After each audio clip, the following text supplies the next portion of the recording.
Incroyable, mais le protectionnisme est de nouveau dans l'air du temps. On pensait ce mot, tant réprouvé et cité comme étant chose du passé. En effet, la mondialisation a depuis longtemps prouvé sa valeur. Elle a ouvert de nouveaux marchés et généré des gains d'efficience profitant à chacun. Voilà pourquoi les dirigeants politiques investissent massivement dans la conclusion d'accords de libre-échange, d'accords de protection de l'investissement et de conventions contre la double imposition et se lancent dans d'interminables discussions pour protéger les acquis. Lorsqu'il survient une ou deux contrariétés ou disputes, nous perdons notre aplomb. La mondialisation est alors mise en cause et accusée d'être la source évidente du malaise. Nous appelons alors à la rescousse le protectionnisme ou usons de sa rhétorique incendiaire.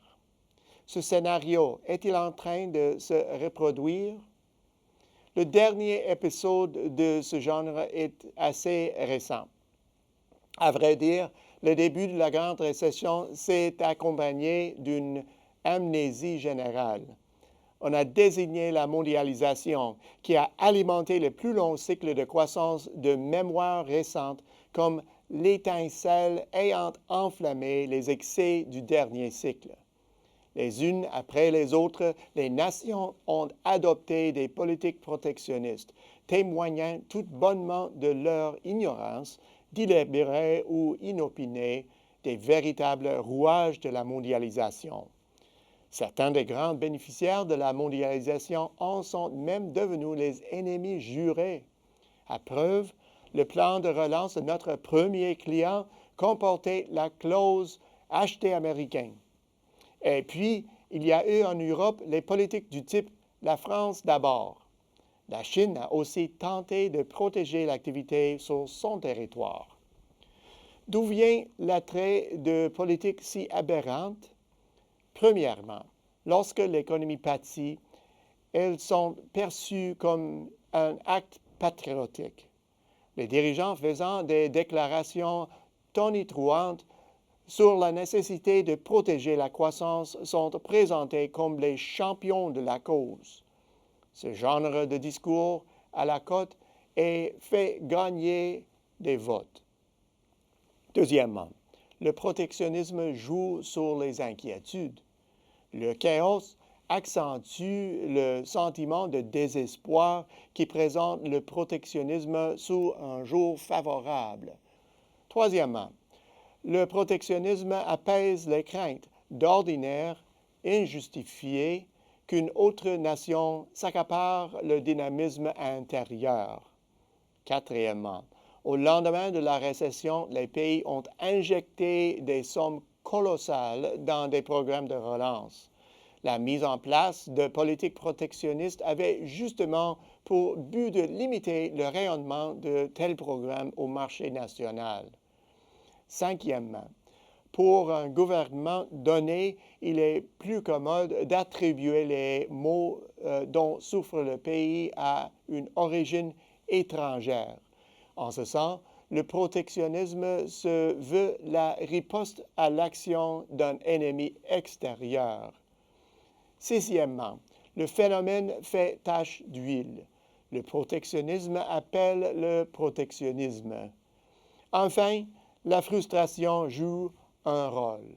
Après 7 années d'un parcours économique sinueux, les nations à la traîne désirent ardemment un changement de cap. Voilà pourquoi les messages des dirigeants politiques sont truffés d'appels à adopter cette mentalité d'isolation.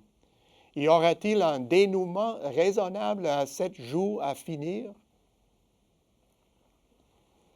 La réalité du contexte commercial permet de supposer que ce triomphalisme ne fera pas long feu. En effet, le protectionnisme engendre des coûts considérables pour l'économie, qui sont désormais assumés plus rapidement. Les représailles aux mesures protectionnistes peuvent rapidement provoquer des mises à pied. En cela, Elle manifeste une vision à court terme. Pas étonnant donc que certaines des annonces les plus percutantes dans le sillage de la récession aient été revues après la conférence de presse. Il est vite devenu manifeste qu'au lieu d'améliorer la conjoncture, les mesures protectionnistes contribuaient à sa détérioration. La rhétorique protectionniste actuelle s'alimente à même les frustrations d'une génération laissée pour compte par une économie mondiale tournante au ralenti. Elle s'exprime avec en toile de fond des turbulences perturbatrices sur les marchés financiers, une nette contraction de l'activité dans les BRICS et d'autres économies pénalisées par le plongeon des cours des produits de base, ainsi que les profondes faiblesses structurelles héritées de la grande récession. Malheureusement, et c'est d'ordinaire le cas, cette rhétorique a fait oublier les gains à long terme.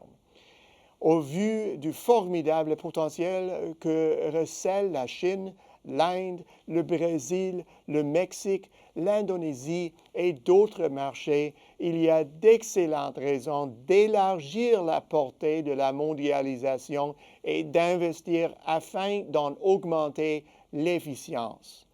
Le coût de substitution par des solutions à court terme est inapproprié et sans contredit incalculable. Compte tenu de l'influence accrue de la conjoncture sur la confiance, il n'a sans doute jamais été aussi crucial de persuader les acteurs de renoncer au protectionnisme, car la mondialisation exige la présence d'un processus global. Mais il y a peut-être une autre façon de faire.